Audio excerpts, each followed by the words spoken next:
हाँ नमस्कार बच्चियों, हमारा एक बेसिक उपाध्याय हरिवंश चला था जिनका पवन दूती प्रसंग चला था जो उनके प्रिय प्रवास महाकाव्य से लिया गया था। अयोध्या सिंह उपाध्याय हरिवंश का पवन दूती प्रसंग चला था जो उनके महाकाव्य कौन से लिया गया है? प्रिय प्रवास महाकाव्य से लिया गया है। प्रिय प्रवास यानी यहाँ पर राधा है, वो राधा पवन के माध्यम से अपने प्रवासी श्री कृष्ण को, अपने प्रेमी श्री कृष्ण को संदेश भेजती है। माध्यम कौन है? पवन है। हवा का सहारा ले रही है कि भाई पवन तू जा और जा करके मेरी विरह व्यथा को मेरे प्रियतम कृष्ण के लिए सुना कि तुम्हारे विरह में तुम्हारी जो प्रेमिका है किस प्रकार से कष्ट भरा जीवन यापन कर रही है, इसलिए तुम्हें शीघ्र ही जाकर के अपनी प्रेमिका से मिलना है।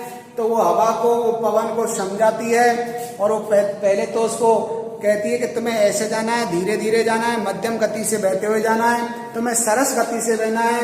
उसके बाद में उसने बताया कि मेरे प्रियतम को किस प्रकार से तुम वहां पर जाकर पहचानोगी, क्योंकि मेरे प्रियतम के समान वहां पर बहुत सारे लोग और भी होंगे जो उन्हीं किसी वेशभूषा में नजर आएंगे।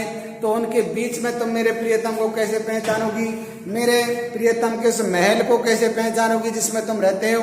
वो सारी पहचान बताने के बाद में जब वो कहते हैं कि मेरा प्रियतम मिल जाए तो किस प्रकार तुम मेरा संदेश कह पाओगी, क्योंकि तुम में वो तो है नहीं कि तुम बोलो, मुंह से तो तुम बोल नहीं सकती, तुम्हें व्यक्त करने की वो क्षमता तो है नहीं, लेकिन तुम्हारे भाव इस प्रकार होने चाहिए, तुम्हारे कार्य इस प्रकार होने चाहिए जिससे मेरे प्रियतम को समझ में आ जाए कि मेरे विरह में मेरी प्रेम का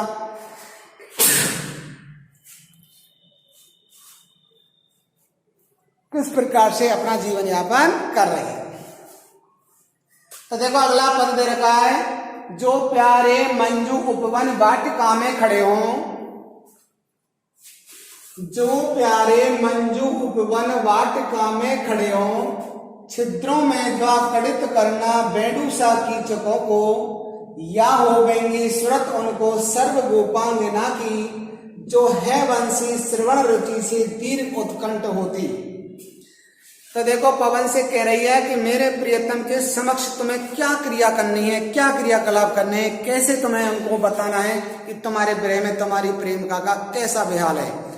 तो जो प्यारे मंजू उपवन वाटिका में खड़े हों, यदि जो माने यदि, प्यारे माने मेरे प्रियतम कृष्ण, मंजू उपवन ऐसा उपवन माने बगीचा जो कैसा हो, मंजू यानी कि मनोहारी हो, सुंदर किसी वाटिका में बगीचे में खड़े हो। मंजू उपवन वाटिका में खड़े हो, बगीचा यानी किसी उपवन में हो, कोई छोटा मोटा कोई वन हो या किसी वाटिका में खड़े हो, तो छिद्रों में जा क्वड़ित करना भेड़ूसा कीचक को।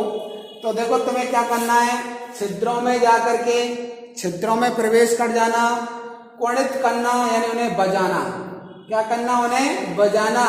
कीचकों को माने बांस, कीचक माने क्या होता है? बांस, यानी जो बांस के जो पेड़ हैं वो बांस है उनके अंदर प्रवेश कर जाना और प्रवेश कर करके उन बांस के छिद्रों को तुम बजाना, जिससे उनको क्या होगा, छिद्रों में जाकर प्रवेश कर जाना और क्वड़ित करना उन्हें बजाना।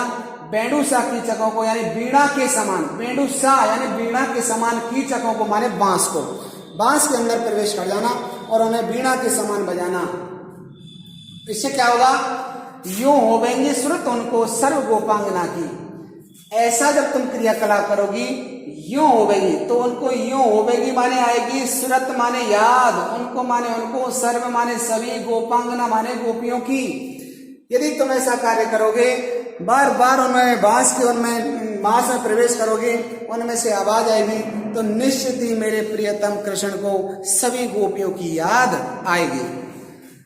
जो है वंशी श्रवण रुचि से दीर्घ उत्कंठ होती, जो हैं यानी जो गोपियां हैं वो बंसी माने जब श्री कृष्ण बंसी बजाते थे, बांसुरी बजाते थे, तो उनका श्रवण माने सुनने की, रुचि माने प्रसन्नता के कारण दीर्घ उत्कंठ होती। वो दीर्घ माने बहुत लंबे समय तक उत्कंठा रखती थी कि कब श्री कृष्ण बंसी बजाएं, कब श्री कृष्ण मुरली बजाएं और कब वो दौड़ करके उनके पास जाएं। तो जो है बंसी श्रवण यानी जो गोपियां हैं वो बंसी के श्रवण माने श्रवण करने से, सुनते ही रुचि माने प्रेम से दीर्घ उत्कंठ होती, लंबे समय से उत्कंठा रखती थी, चाहत रखती थी कि कब श्री कृष्ण मुरली बजाएं और कब हम दौड़ करके उनके पास जाएं। क्योंकि जैसे श्री कृष्ण बांसुरी वादन करते थे, गोपियां अपने आप खिंची हुई चली जाती थी, जैसी हालत में होती थी वैसी दौड़ती हुई चली जाती थी। और क्या करना है तुम्हें? लाके फूले कमल दल को श्याम के सामने, थोड़ा सा विपुल जल में व्यग्र हो डोना, यूं देना है भगनी जतला एक अम्बोज नेत्रा, आंखों को है बेरा बितरा बारी में बोरती है। और क्या क्रियाकलाप करना है तुम्हें? लाके फूले कमल दल को, लाके माने ला करके, फूले माने खिले हुए, कमल दल माने कमल को, श्याम के सामने, श्याम माने मेरे श्याम यानी मेरे प्रियतम कृष्ण के सामने एक फूला सा एक खिला हुआ कमल ला करके क्या करना? थोड़ा थोड़ा विपुल जल में व्यग्र हो डोना, थोड़ा थोड़ा माने धीरे धीरे, विपुल जल में, विपुल जल माने अपार जल में, जो बहुत सारा जल भरा पड़ा है, कोई तालाब है, उस जल में व्यग्र माने बेचैनी से, ऐसे लगे जैसे कोई बेचैन हो रहा हो, परेशान हो रहा हो, संकट में हो, वो करके उसे डुबोना। यानी लाके फूले कमल ला करके, कमल दल यानी कमल को श्याम के सामने ही, जहाँ पर मेरे जो प्रियतम है किसी तालाब के सामने बैठे हो, तो वहां पर क्या करना? एक खिला सा कमल लाना और कमल ला करके उस पानी में धीरे धीरे उसे डुबोना, कभी उसे डुबो देना, कभी उसे बाहर निकाल लेना, कभी डुबो देना, कभी उसे बाहर निकाल लेना। ऐसा क्रियाकलाप तुम करना। ऐसे लगे जैसे ये जो फूल है ये व्यग्र हो गया है, बेचैन हो गया है, लाचार है, बेचारा कमजोर पड़ गया है, और उसे डुबो देना, कभी बाहर निकाल देना, ये क्रियाकलाप तुम करना। इससे क्या होगा फिर ऐसा करने से? यूं देना ये भगनी जतला, यानी ये मेरी भगनी माने बहन, ये मेरी बहन, यूं देना बतला, जतला माने बतला देना, मेरी बहन तू ये बतला देना ऐसे क्रियाकलाप से कि एक अम्बोज नेत्रा, अम्बोज माने होती है, अम्बोज माने होता है कमल, और नेत्रा माने आंखें, कमल नेत्र यानी कमल के समान नेत्रों वाली, कमल के समान आंखों वाली, यानी यूं देना ए भगनी, ए भगनी माने बहन तू यूं जतला देना, ऐसा बता देना ऐसे क्रियाकलाप से कि एक अम्बोज नेत्रा है, एक कमल नयनी यानी एक सुंदरी है, कमल के समान नेत्रों वाली। वो कौन? राधा, यानी तुम्हारी प्रेम का। आंखों को है बिरह बिथरा बारी में बोरती है, वो अपनी आंखों को बिरह बिथरा यानी बिरह में बिथरा माने पागल होकर के बिरह में तड़प रही है, और बारी में बोरती है अर्थात अपनी आंखों को बारी माने पानी में, जल में बोरती है, जल में बोरती है माने डुबोती है। यानी ऐसा करने से मेरे प्रियतम को ऐसा आभास हो जाए कि वो बिरह बितरा यानी बिरह में बितरे, बिरह में तड़पती हुई तुम्हारी जो प्रेम का राधा है वो अपनी आंखों को किस में बोल रही है? बारी में बोल रही है, जल में बोल रही है, जल में डुबो रही है, अर्थात उसकी आंखों से निरंतर आंसू बह रहे हैं, तुम्हारे बिरह में वो निरंतर रो रही है, तड़प रही है। ऐसा मेरे प्रियतम को आभास हो जाए तुम इस प्रकार के क्रियाकलाप करना। ऐसा करने से निश्चित ही उन्हें मेरी याद आएगी, उन्हें मेरे प्रियतम को मेरी याद सताएगी, और निश्चित ही वो इस बात को समझेंगे। इस प्रकार से तुम क्रियाकलाप करना। धन्यवाद।